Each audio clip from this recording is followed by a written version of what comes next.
ఇదే మేస్తారు మీ ఇల్లు? ఇంటిల్లా ఉండేది నేను మా బామ్మ ఇద్దరమేనండి. మాకింటిల్లు ఎందుకు అద్దె దండగా? అసలు ఈ ఇంటికి అద్దె ఎంత అనుకుంటున్నారు? ఎంత? 6 రూపాయలు. 6 రూపాయలా? వీళ్ళెవరండి? వీళ్ళందరూ మీకు సేవలు చేయడానికి నియమించబడ్డ పనివాళ్ళు మాస్టారు. ఇందరు పనివాళ్ళు నాకెందుకండి దండగా? దండగే ఉంది మాస్టారు. వీళ్ళు ఒక్కొక్కరికి నెల జీతం కేవలం రూపాయే. రూపాయ? ఎంత ఉన్నారు? అది వాళ్ళ సైజులండి. అదే మా ఊరి ప్రత్యేకత మేస్తారు. మా పటేల్ మేస్తారు గవర్రాజు మీ బామ్మగారి కోసం అని బస్ స్టాండ్కి వెళ్ళారు. ఇహనో ఇప్పుడు వచ్చేస్తారు. ఈలోగా మీరు కాస్త విశ్రాంతి తీసుకోండి. ఒరే బడుద్దాయిలు, మేస్తాన్ని తీసుకెళ్ళి కాస్త ఒళ్ళు పట్టండ్రా.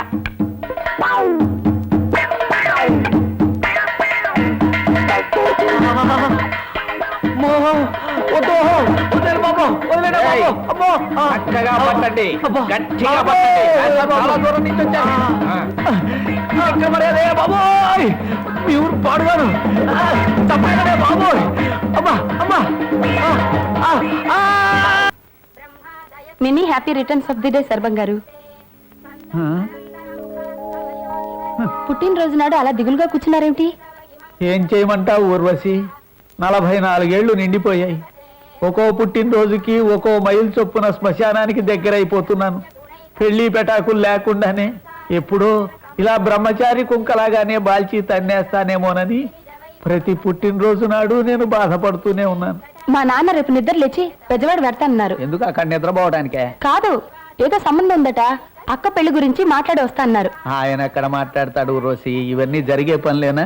వెళ్ళగానే వాళ్ళు కాఫీ ఇస్తారు. మీ నాన్న దాన్ని కుడి తాగినట్టు తాగి కుర్చీలోనే నిద్రపోతాడు. లేదులే, మనకి పెళ్ళయ్యే యోగం లేదు ఈ జన్మకి. మమ్మల్ని హారతి కళ్ళకత్తుకొని వెళ్ళి మమ్మల్ని ఆశీర్వదించండి నాన్నగారు. నాన్నగారా? అవును తల్లి గారు. తల్లిగారా? అవును మావయ్య గారు. మావయ్య గారా? అవును అత్తయ్య గారు. చూడండి, రాత్రి మీరిద్దరూ ఏం తిన్నారు? ఇది పైత్య ప్రకోపం కాదు, మా సమస్యకు పరిష్కార మార్గం పితృపాద. పితృపాద లేదు, బీరపాద లేదు. ఊరుకోవయ్యా. మాకు పితృపాదులు, బీరపాదులు, దొండపాదులు, బెండపాదులు, అన్ని పాదులు మీరే నాన్నగారు. మీరు తప్ప మాకు వేరే దిక్కెవరూ లేరు. మాతృదేవో భవ, పితృదేవో భవ. ఈ ఆగమేమిటి మేస్టారు? ఇది ఆగం కాదు నాన్నగారు. రోగమా? అది కాదు నాన్నగారు. మీరు నన్ను వెంటనే దత్తత తీసుకోవాలి నాన్నగారు. దత్తత? నేనా? ఎందుకు? నాకు 4 అన్నయ్యలు ఉన్నారు నాన్నగారు. వాళ్ళకి జన్మలో పెళ్లిళ్ళు అవ్వవు. అందరిలోకి చిన్నవాణ్ణి. నాకు వాళ్ళ పెళ్లిళ్ళకి లింక్ ఉంది. ఆ లింకు తెగదు. అంచేత మీరు నన్ను దత్తత చేసుకుంటే ఆ లింకు తెప్పేసుకుని ఇంటి పేరు మార్చేసుకుని రుద్రమదేవుని వెంటనే వివాహం చేసుకుంటాను. ఆహా, నీ పెళ్లి నా పిండాకుడల్లే ఉంది. నా పెళ్లికి వచ్చి కూడండమన్నట్ట వెనకటికి ఎవడో నీలాంటి వాడే. మాకే ఇంకా పెళ్లి కాలేదని కుమిలి చస్తుంటే మేము నిన్ను దత్తత తీసుకోవాలా?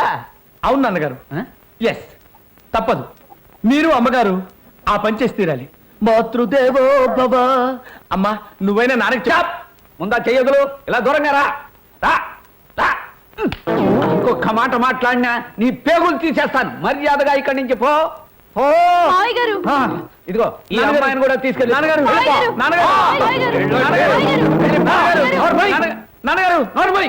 నేను నీకు తండ్రిని కాదు, నువ్వు నా కొడుకువి కాదు. మావయ్య గారు, నేను అసలు ఎవరికి మావయ్యని కాదు. దయచేసి మర్యాదగా ఇక్కడి నుంచి వెళ్ళిపోయి నాకు కాస్త మనశ్శాంతిని ఇవ్వండి. వెళ్ళండి నాన్నగారు, వెళ్ళండి. నాన్నగారు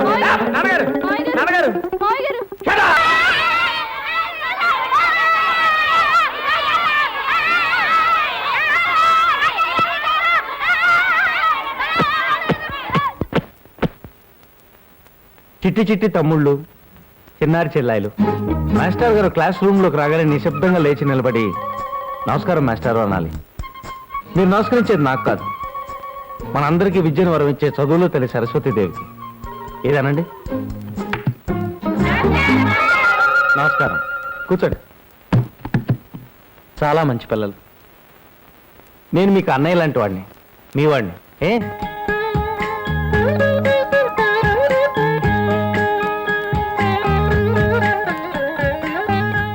మై డియర్ స్టాఫ్, మన స్కూలు ఆవరణ ఎప్పుడు బెజవాడ బస్ స్టాండ్ లాగా, కురుక్షేత్ర రణరంగంలాగా నానా గందరగోళంగా ఉండేది. ఈ ఆవరణ ఇంత ప్రశాంతంగా ఉండటం ఎప్పుడన్నా చూసారా? ఆ పిల్లలు చూడండి ఎంత నిశ్శబ్దంగా లైన్లో వెళ్ళిపోతున్నారు. అంతే మాస్టారు. క్రీస్తు పూర్వం 348 నుంచి అంటే వాళ్ళ వేశారు. నా వల్ల కాదు బాబోయ్, నా వల్ల కాదు. మన స్కూల్లో ఇంత మార్పు వచ్చిందంటే ఆ ఆనందంలో నాకు మాస్టారు ఓరస్ మాత పితృపాతలు బతికించండి తల్లి, నన్ను తండ్రి లేని వాడి చేయకండి అమ్మా. సర్వం మా అక్కకి పెళ్లి కుదిరిపోయింది, ఇంకా మన పెళ్ళే.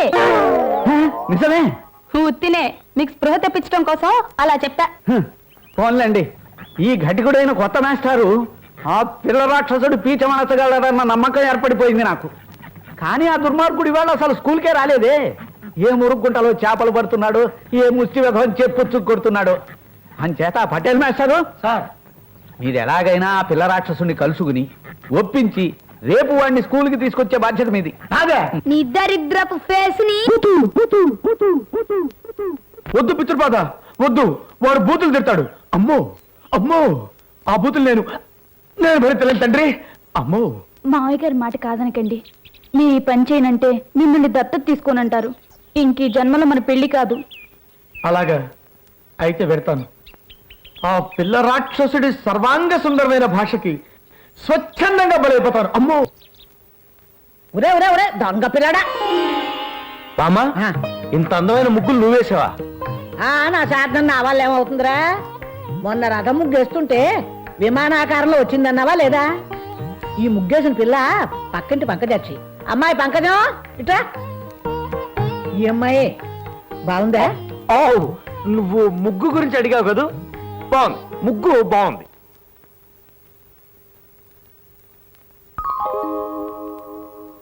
బామ్మా, ఈ కట్టన్ ఎక్కడదే? ఇదే మన పక్క వీధిలో బాదం చెట్టు ఇంటి వారు అమ్మాయి ఇందువల్ల లేదు. ఆ అమ్మాయికి కుట్లు అల్లికలు మహాబాగా వచ్చుండ్రా బుద్ధులు. మన మీద అభిమానంతో ఆ అమ్మాయి గుర్తుపెట్టింది ఈ తెర. అమ్మాయి ఇందువదనా ఇట్రామా. ఈ పిల్ల ఇందువదన బాగుందా? కట్టనేనా? బాగుంది, చాలా బాగుంది. గుడ్. ఆహా బామ్మా, చారు బ్రహ్మాండంగా ఉందే. అమ్మాయి లత, ఈ అమ్మాయి చారులతని ఎదరింటి అమ్మాయి. నువ్వు బాగుందన్న చారు ఈ అమ్మాయి రాచింది. బాగుందా? చారు బాగుందన్నాను కదా. చూడండి చారులత గారు, మా బామ్మగారితో కొంచెం పర్సనల్ గా మాట్లాడాలి, మీరు వెళ్ళండి ప్లీజ్. ఒరే ఒరే అదేమిటా సగంలో వదిలేసి వెళ్ళిపోతున్నావు? బామ్మా, ఏమిటేది? ఈ కుట్ర ఏమిటి? కుట్రేమిటా కుంక? ఊళ్ళో ఉన్న పెళ్లి కాని ఆడపిల్లలందరినీ మన ఇంట్లోకి చేర్చి వాళ్ళని నాకు చూపించి నా ముందు వాళ్ళని పొగడాలని నీ ఉద్దేశం ఏమిటి? వాళ్ళల్లో ఎవరైనా నీకు నచ్చుతారేమో నీ కట్టబెట్టి నా చేతులు దులుపుకుందామని నా ఉద్దేశం రా. ఉన్న మాట చెప్పేశాను. ఇప్పుడు ఏం చేస్తావురా? నా తల తీసి మొలేస్తావా? చంపేస్తానంతే. ఓ అబ్బా, రోజు నన్ను చంపుతూనే ఉన్నావు, నేను చస్తూనే ఉన్నావు. ఇదిగో, ఇంకొకసారి ఏ ఆడపిల్లైనా నాకు చూపించావో అంతే, ఫినిష్. ఏడ్చావులేరా అక్కుపక్షి. ఉద్యోగం దొరికితే కానీ పెళ్లి చేసుకోను అని తాత్సారం చేశావు. ఇప్పుడు భేషైన ఉద్యోగం దొరికింది, ఇంకా పెళ్లి చేసుకోవడానికి ఎడుతావేమిట్రా? ఊరే పింజారి విధవా, చూడు, మన ఊళ్ళో ఆడపిల్లల్నే కాదు, మన జిల్లాలో ఆడపిల్లల్నే కాదు, ఈ రాష్ట్రం మొత్తం మీద ఉండే పెళ్లిగాని ఆడపిల్లలందరినీ తీసుకొచ్చి నీకు చూపిస్తాను. వాళ్లలో ఎవరినో నీకు నచ్చేలాగా చేసి 6 నెలలుగా నీకు పెళ్లి చేయకపోతే నా పేరు సూర్యకాంతమే కాదు, కాసుకో. బాబు బాబు, గేదెలతో ఆడుకుంటున్నారా యమధర్మరాజా వారు? ఏం చెప్పు, ఇటెందుకు వచ్చావు? రేపు మన స్కూల్కి కొత్త మాస్టర్ వస్తున్నారు. తమరు మీ పిచ్చి కుమారుడి మీద దయ ఉంచి రేపు తప్పనిసరిగా స్కూల్కి రావాలి బాబు. ఆలోచిస్తాలే. అలా కాదు మహాత్మా, మీరు వస్తానని మాటిస్తేనే గాని నేను పచ్చిగంగ ముట్టనని తెలుగు గంగ పథకం మీద ఒట్టు పెట్టుకున్నాను బాబు. సరే వస్తానులే, వెళ్ళు. ఆహా, ఇన్నేళ్లకి నా జన్మ ధన్యమైంది కదా. తమరు బూతు వాడకుండా వరమిచ్చారు. వస్తాను బాబు.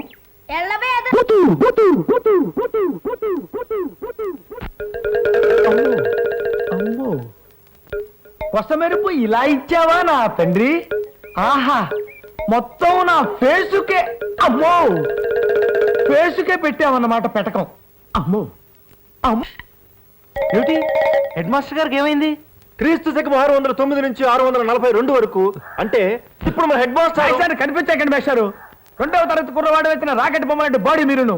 రామకృష్ణ మేస్టారు, అయ్యా, ఇందాక తమరు చేపట్టిన బుల్లిరాయుడు గారు తోలువలిచే కార్యక్రమం చూసి మా పితృపాదుల వారు మూర్ఛపోయారు. అలాగా, మరి ఆయన స్పృహలోకి ఎలా వస్తారు? దానికో మార్గం ఉంది మాస్టారు. ఇవాళ సెలవు పెట్టిన ఊరు సత్తయ్య గారి కోసం కబురు చేశాం. అరుగో వచ్చేసారు. మళ్ళీ మూర్ఛపోయారా? సర్వం లేవండి, మా అక్కకి పెళ్లి కుదిరిపోయింది. ఇంకా మన పెళ్లికి ముహూర్తాలు పెట్టించచ్చు. ఉత్తినే మీకు స్పృహ తెప్పించడానికన్నా నా మాట. ఏమిటి మాస్టారు, ఏమిటి మీరు చేసిన పని?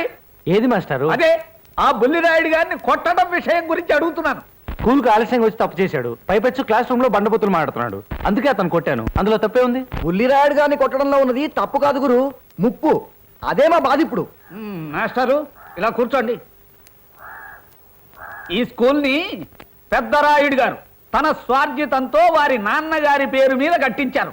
ఈ స్కూల్ నిర్వహణ ఖర్చులు, మన జీతభత్యాలు పెద్దరాయుడు గారే చూసుకుంటారు. ఈ స్కూల్లో వారి మాట వేదవాక్కు. అలాంటి రాయుడి గారి వారసుడు బుల్లి రాయుడు గారి మీద చేయి చేసుకుంటారా? ఎంత ధైర్యం మీకు? కుర్రాడు ఎవరన్నది నాకు అనవసరం మాస్టారు. వాడు రాజుగారు కొడుకైనా, రిక్షాలాగే మనిషి కొడుకైనా నాకు సమానమే. అదే ఇవే లౌక్యం తెలియని ఆవేశపు అనర్థపు మాటలు. ఈ పాటికి ఈ దారుణం గురించి పెద్దరాయుడు గారికి తెలిసిపోయే ఉంటుంది. ఇహనో ఇప్పుడో మీకు కబురు వస్తుంది. ఆ తర్వాత దొరవారి తోటలో ఏం జరుగుతుందో తెలుసా? యాపిలా? Thank you. అయినా ఇదే మర్యాదయ్యా బాబు. గుంజ కట్టేసి యాపిల్ తినిపించడం ఏంటి? కట్లు పెయింట్ తింటాను. ఈ అబ్బరే అది తినటానికి కాదు బే, కాల్చడానికి. కాల్చడానికా? అంటే ఇప్పుడు నీ తల మీద ఉన్న పండుని కాలుస్తావన్నమాట. సార్ ఇది అన్యాయం సార్. ఆ పండు కింద నా తల ఉంది. గురి తప్పిందంటే గుండె ఆ పండుగ కాదు సార్. నా తల పండుగ తగులుతుంది, తల 2 ముక్కలు అవుతుంది. నీ నా గురికి వంకెడతామంటరా? గురి తప్పకుండా తుపాకీ పేల్చడంలో ఈ గోదావరి జిల్లాలో నాతో పోటీ రాలేడు తెలుసా? అలాగా? అయితే కానివ్వండి సార్, త్వరగా కానివ్వండి. టెన్షన్ భరించలేకపోతున్నాను. కానీ పంతులా, ఇక్కడ ఓ చిన్న చిత్రం జరగబోతుంది. నీ తల పండు మీద నా పండుని కాల్చేది నేను కాదు, నా కొడుకు. మీ అబ్బాయి గారా? వారికి కూడా గురి బాగా తెలుసా? అస్సలు తెలియదు. నిన్ననే మామిడి చెట్టుకున్న పండు గురిపెట్టి పేలిస్తే అది దాని కింద నిద్రవుతున్న కుక్కకు తగిలి అది చచ్చింది. బొలిరాయుడు గారు కాల్ చేయండి, ఓ పని అయిపోద్ది.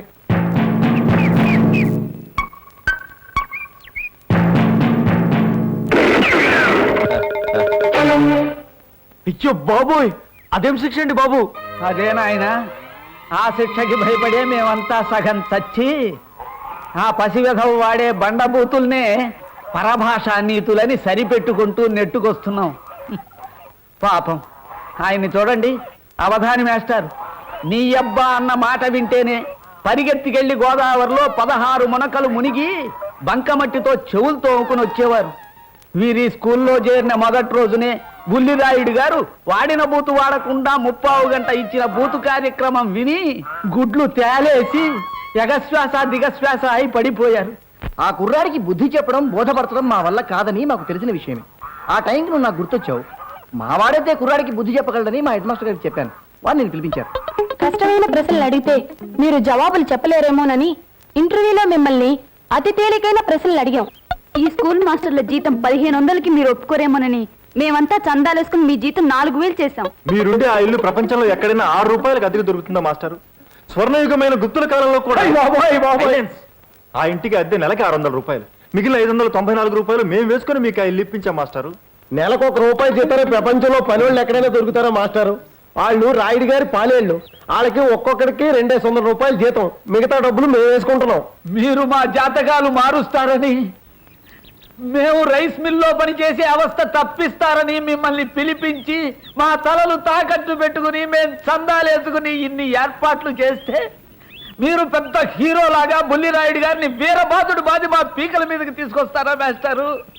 ఇది భావ్యమేనా మీకు? ఇంకా అయిపోయింది, ఫినిష్. పెద్దరాయుడు గారి తోటలో నుంచి మీరు తిరిగి రారు. నేను రైస్ మిల్లో మూటలు పోయికి తప్పదు.